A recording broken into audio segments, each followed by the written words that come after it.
নিয়ম কৰাৰ পিছত নিয়ম বাকী আছিলে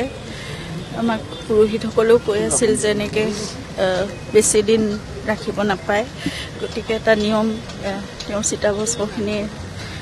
সংগ্ৰহ কৰা হৈছিলে আচলতে বেলেগ বেলেগ ঠাইলৈ নিয়াও কথা আছিলে কিন্তু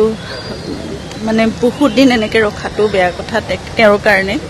সেইকাৰণে আমি পৰিয়ালৰ লোকে আলোচনা কৰিলোঁ প্ৰশাসনৰ লগতো চৰকাৰৰ লগতো আৰু এতিয়া এইখিনি নিয়ম কৰি পেলাই আজি যিহেতু তেওঁ ব্ৰহ্মপুত্ৰৰ কথাই সদায় কৈছে ব্ৰহ্মপুত্ৰৰ বুকুতে তেওঁক বিলীন কৰিছে তেওঁ শান্তি